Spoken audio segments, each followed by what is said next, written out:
Lester, Wushu Engineer.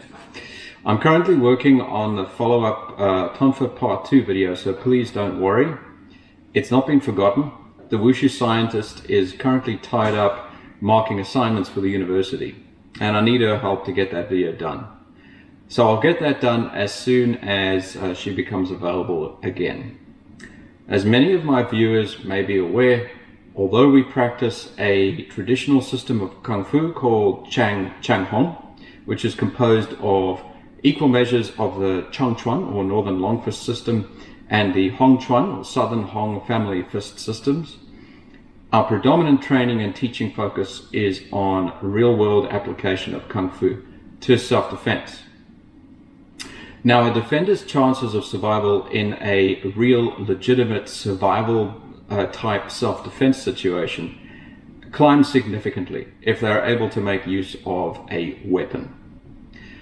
So in countries that allow people to carry weapons for self-defense purposes, the carrying of an actual self-defense weapon, such as a handgun or pepper spray, may be the best policy. However, in countries such as Australia, the carrying of any kind of weapon for self-defense is essentially prohibited. Unfortunately, criminally minded people do not follow this no weapon rule and will often carry a weapon or work in a gang as a force multiplier, especially if they've planned an attack. It'd be good if the Australian government could ensure that all criminals followed the law as well as the common innocent citizenry, but that's besides the point. The long and the short of it is that we cannot carry weapons for self-defense in this state and country. As such, we have to hope that the police will miraculously be on hand to protect us, to intervene on our behalf, that we can safely run away, that the level of threat that we face can be overcome with our bare hand fighting, or that we will have access to a makeshift weapon that can be used to even the odds. The chances of finding something that can be used as a weapon lying around when you need it most are very small, but they're not negligible. While we should always try to maximize our bare hand fighting potential, it's also a good idea to train in the use of as many different types of weapons and non-weapons as possible to enable one to be able to pick up and use whatever is at hand. It's also a good idea to learn how to use everyday items, common everyday items, as self-defense weapons. Items such as umbrellas, flashlights, pens, bags, and items of clothing can be very effective as self-defense tools in a pinch with a bit of training. I've already explored some of the self-defense potential of some of these items in previous videos. I've investigated the use of a backpack as a shield in previous videos, as well as the use of a flashlight to disorient opponents in two separate previous videos. I encourage you to check those videos out if you're interested in self-defense. In our self-defense courses, amongst other things, we train in the use of such items as pens and flashlights for self-defense. These techniques include using these items to, for instance, hook, capture, and control as part of locks and holds, also throws. Also the use of pens and flashlights as levers to break out of locks and holds or to apply extreme pressure to various joints as a means of breaking out of holds. Also to pinpoint strike into sensitive points, nerve centers and joints, and also includes the use of more nuanced techniques, such as the use of a flashlight to temporarily blind, disorient, and distract opponents. However, I have not yet put together a video investigating the striking potential of pens and flashlights, hence this video. I decided to test some strikes with standard off-the-shelf pens, a pocket flashlight, and a tactical pen that I built specifically for this video. I tested all of these items against hanging coconuts. Through the kingdom of Mercia, through... Where'd you get the coconuts? We found them. Found them? In Mercia, the coconut's tropical. So these tests are not as objective as I would like them to be. I do not yet have access to any apparatus that can be used to provide a more subjective analysis in the case of penetrative impacts. So the coconuts will have to do in the meantime. I'm not going to tell you what coconuts could be representative of, because YouTube is very sensitive about things like that. So you can use your imagination and paint yourself a little picture. I filmed these segments a bit out of sync, so for that I do apologize. We'll start by looking at the performance of the tactical pen that I built for this video. I typically do not recommend the carry and use of tactical pens because it could be construed in a court of law that the tactical pen was made primarily as a weapon, which could make a self-defense case harder to win.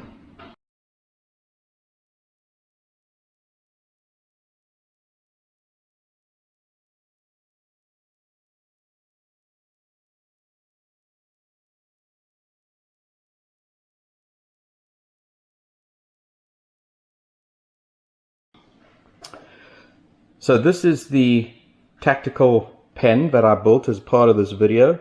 I'll call it the TKP, the either Tactical Combat Pen, spelt with a K because I'm cool that way, or Tactical Karam Pen, because of the ring at the bottom.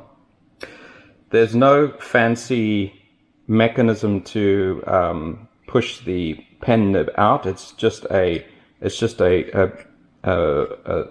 bolt that gets screwed back in, and because of the spring at the base, it forces the cartridge back in again.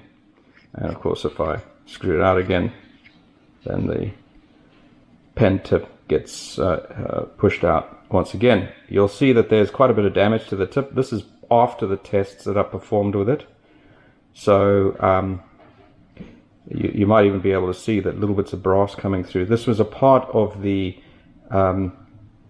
zebra pen that disintegrated during the tests, and I just incorporated it into this design because I don't have the necessary tools in order to build a better version of this tip. But it would be good at some stage in the future if I could replace that.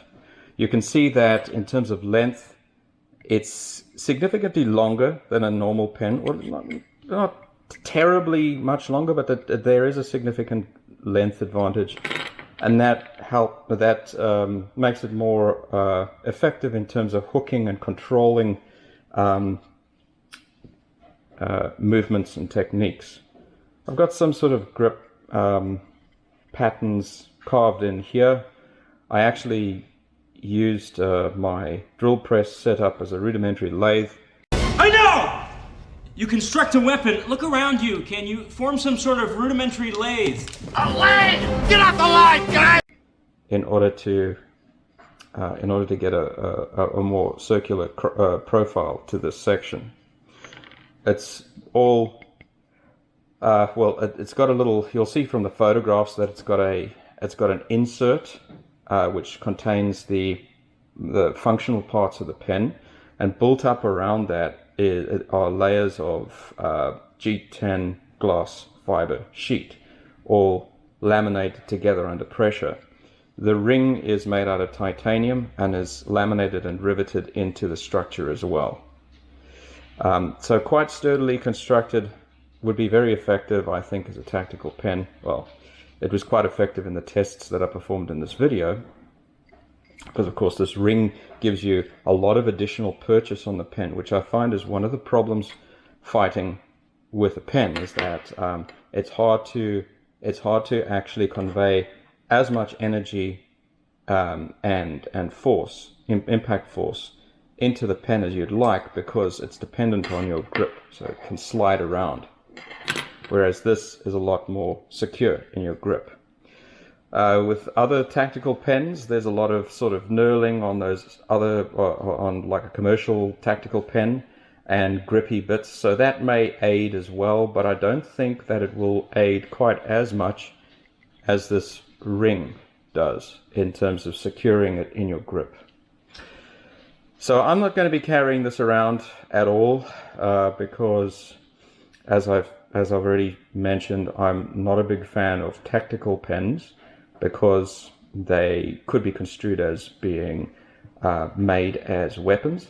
However, the Wushu Scientist has expressed a great deal of desire to own this pen, so I'll be giving that to her to carry around instead. So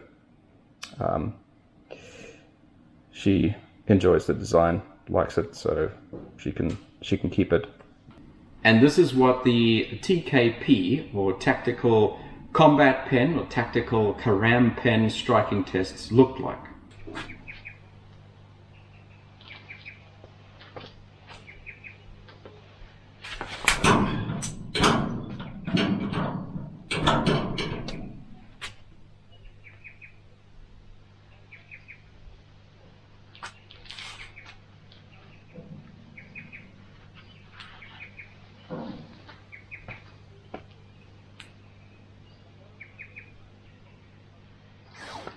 That's a bit of an ouchie.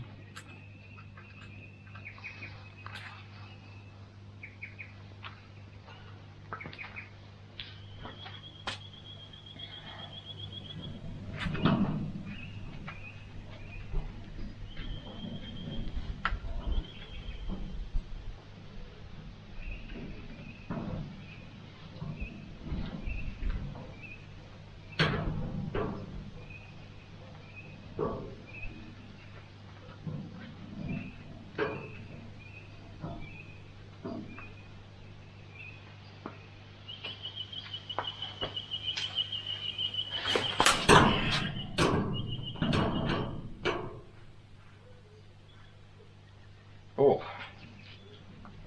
that's nasty.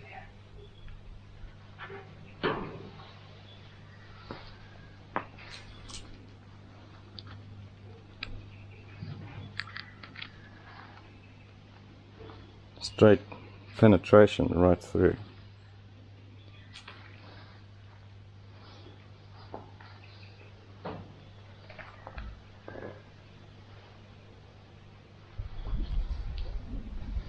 Aside from losing the tip due to the, I think it must be sort of collapsed inside there. I'll have to take the pen apart and remove that. But I would say that, and just to check what's gone on with the cartridge. But I'd say that these are some pretty serious injuries to said coconut.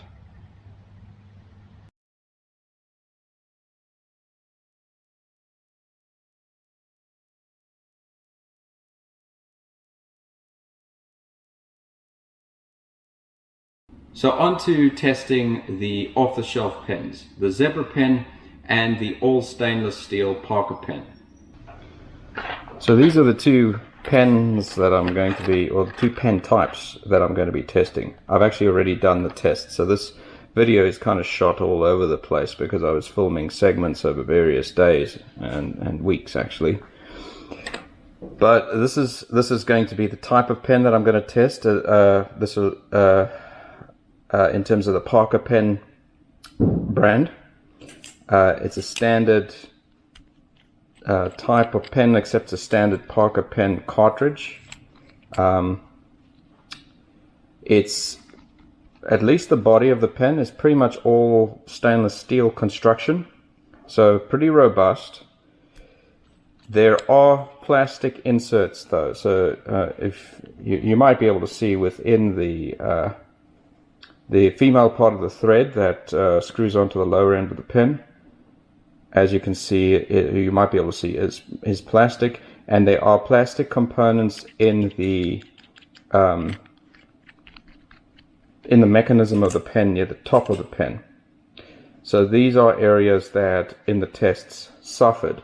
This did not. So surprisingly, this joint, well, not surprisingly, it's as you can see, the way that the pen is built, when it screws together, these two parts become quite well coupled. So it's not, the structural strength of the pen is no longer really dependent on that little plastic insert, that thread. So it did surprisingly well in terms of holding up. The Zebra pen, not quite so much. Now, the reason for this is that there is a lot of plastic used inside the pen. The pen itself appears quite robust and is quite, it actually feels a little bit heavier than the Parker pen. And this sort of knurled, what do you call it, a ferrule or something at the end here. This is quite a heavy piece of what must be stainless steel. This part is stainless steel. The nib part here, so that the part that the pen tip protrudes from, is not stainless steel. I believe this is some form of brass alloy. So this is non-ideal. And you'll notice that there's a lot of plastic used at the top of the pen here and within. In actual fact, this ferrule, or this part, this lower part of the pen, this part that has a knurling on it, is actually, I think, just sort of forced onto this stainless steel tube, and there's a lot of plastic in there that kind of holds the whole thing together. So you'll notice that when I did the tests, this pen failed at a number of points. It failed here, so it sort of pushed all that plastic out, and it also broke here. And of course, the tip got badly, this part got badly damaged as well. Now, I do understand that, I'm not sure whether we got a sort of an older version of the pen, or whether it's a compromised or knockoff version of the Zebra pen, but I noticed that they have what's billed to be an all stainless steel, not necessarily all stainless steel, their build is all metal construction now, including the cartridges inside. So that may make for an interesting follow-up test at some stage, to actually get one of those and test them to see if they perform any better. This one did fail in a number of locations though. I have recommended carrying Parker pens in the past, hence the choice for the video. Although, please bear in mind, I don't get endorsed by any of these manufacturers, or any manufacturer, to put it bluntly. The Zebra pen turned up on a number of forums as a good off-the-shelf tactical pen, hence my choice to test it. Even though it's not made as a tactical pen, people have recommended its use as a tactical pen, so I tested it. And this is what those tests looked like.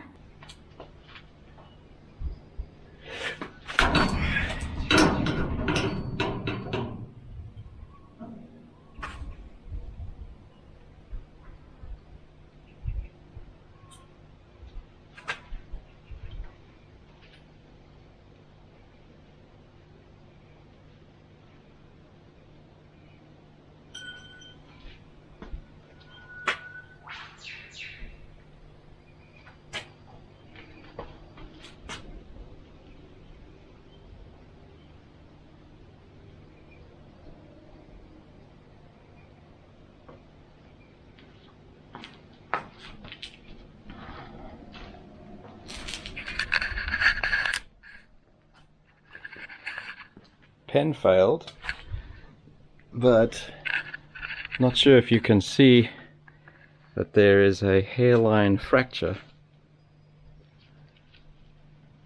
I think that's a hairline fracture in the coconut. So we'll see what happens there.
So this is quite interesting.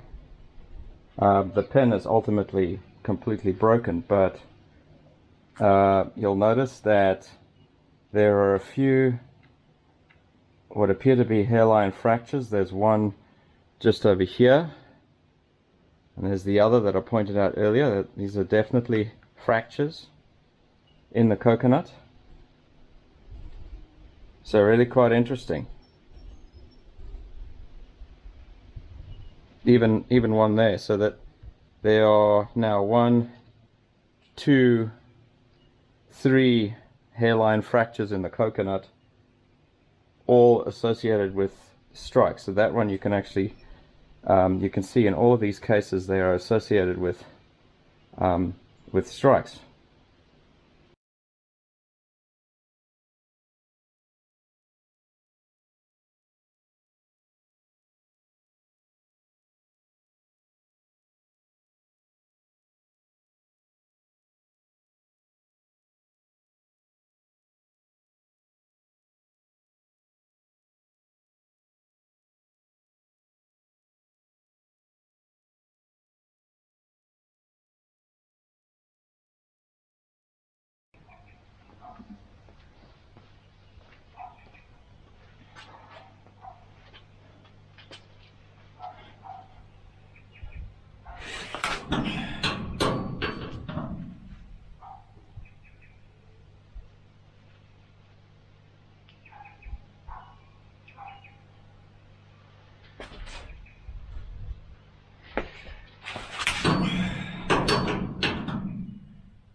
So that was the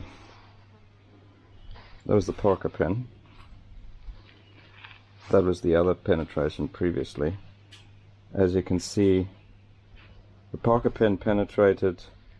Hopefully you can see the Parker pen penetrated separately. Didn't actually work off any compromise in the structure, because there's no cracking that came from this original impact from the tactical pen or from this. So it penetrated separately.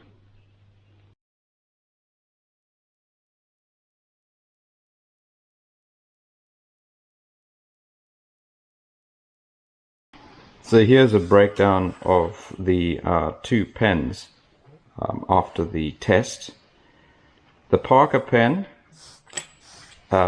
even though there is a plastic insert within here that is the female part of the screw thread that is on the lower half of the pen, that appears to have held up perfectly fine. So the whole body of the pen is still perfectly fine.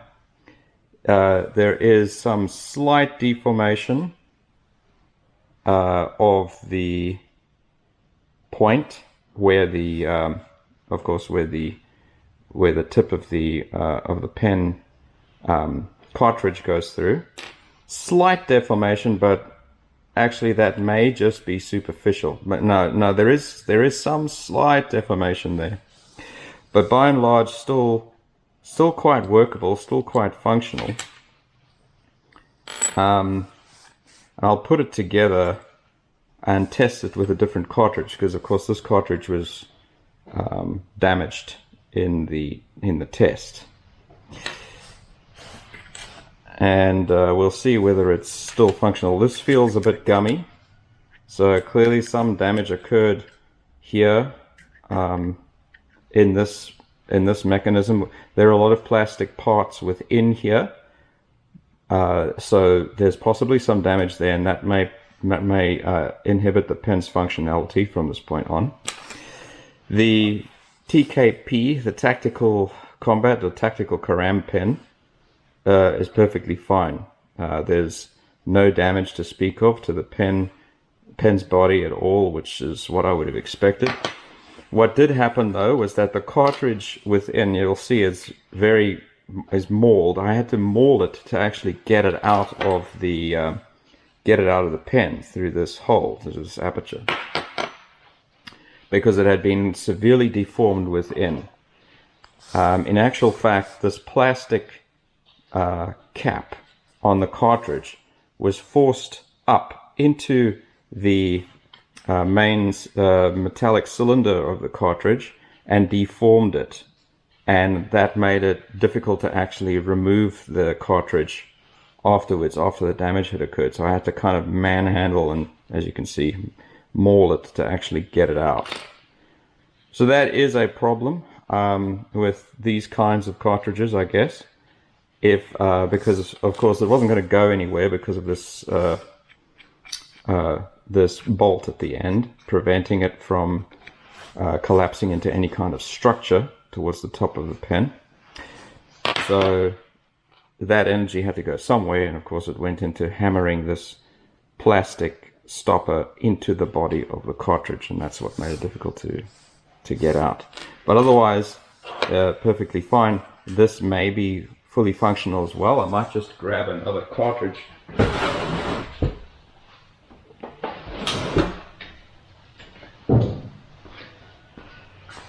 From another Parker pen that I own. We'll see whether that functions.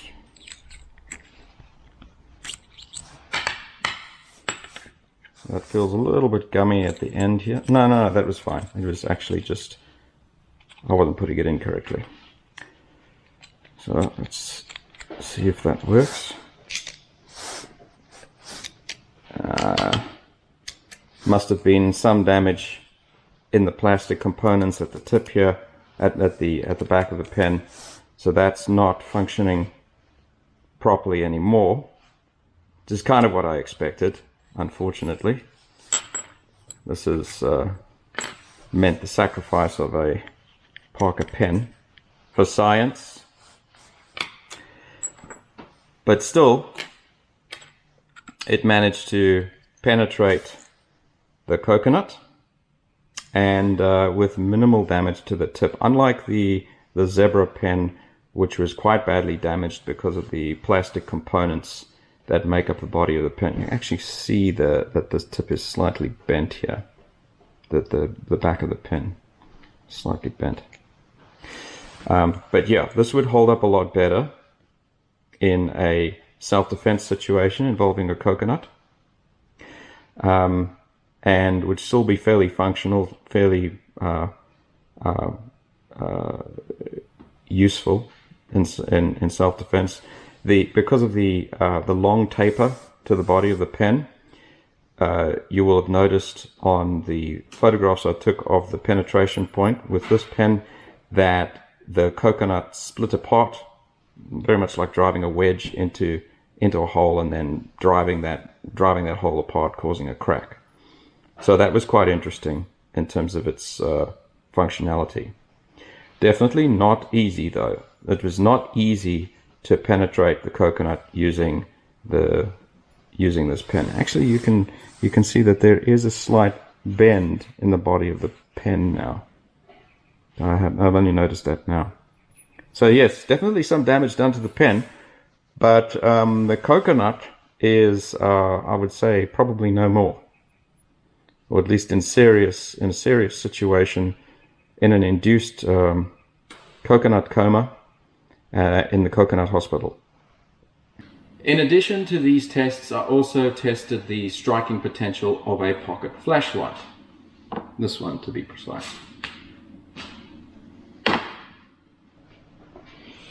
So this is the tactical flashlight that I tested in this video.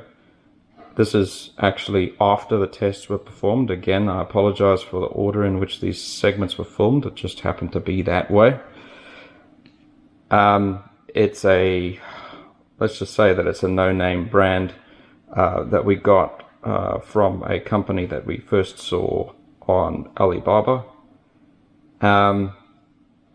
The flashlight itself is quite ruggedly constructed, so the construction is good. Heavy anodized, or not anodized, but at least hard-coated aluminium.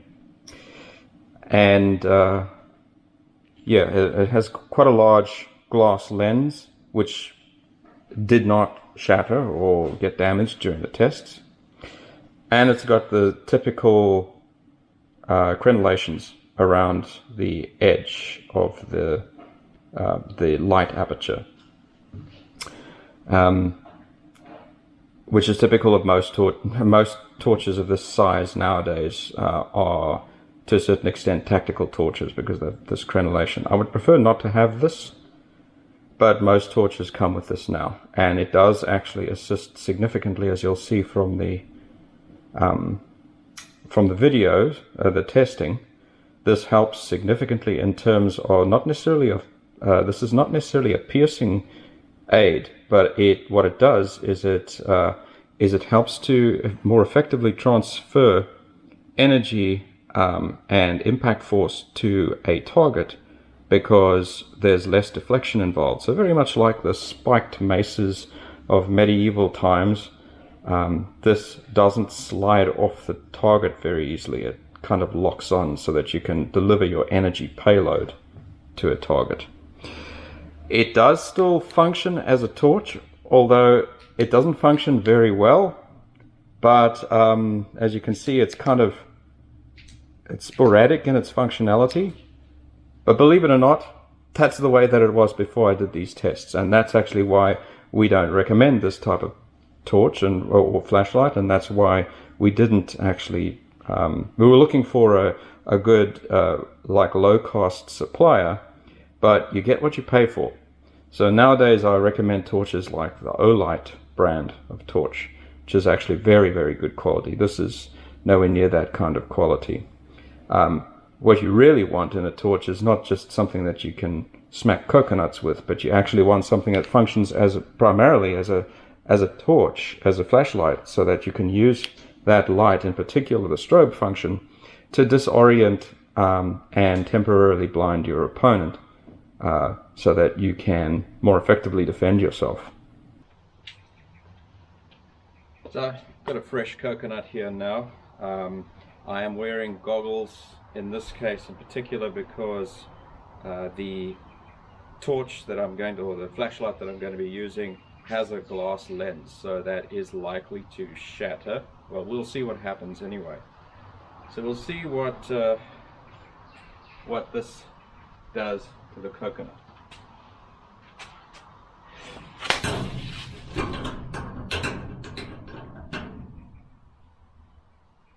Ha! Surprising. The lens did not break. Really good performance. And I'll just get the coconut and bring it a little bit closer.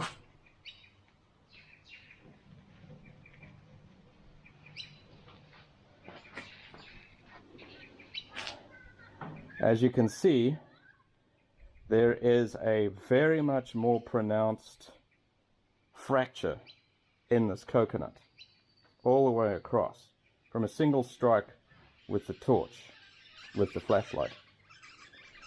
So that would be a serious injury if you were attacked by a coconut. That coconut would probably have to go to Coconut Hospital. It's really quite interesting.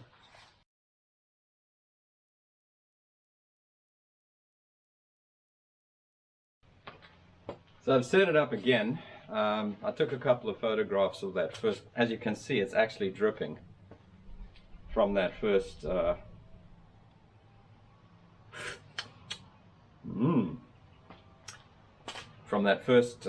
strike. It's actually leaking. We'll see if we can finish it off.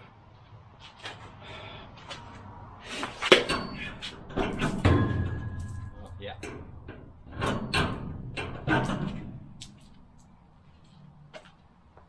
Oh my goodness. This has to be seen to be believed. You can probably even see it as it is.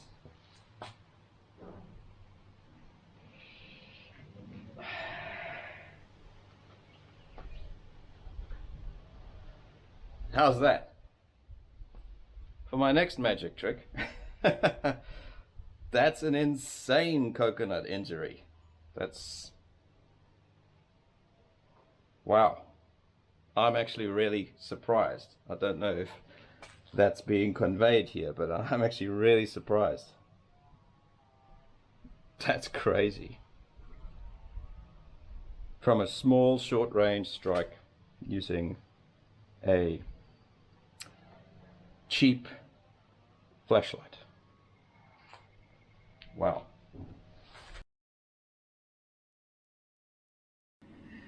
As you can see from all of these tests, pens and pocket flashlights can be devastating in terms of their striking potential.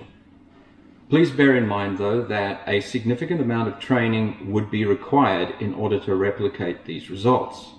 An untrained person is unlikely to be able to strike with sufficient force to replicate these results using these items. However, they will certainly be better able to fend off an attacker using these items than without. I hope you found this video of interest, and I'll see you all again next time. Cheers!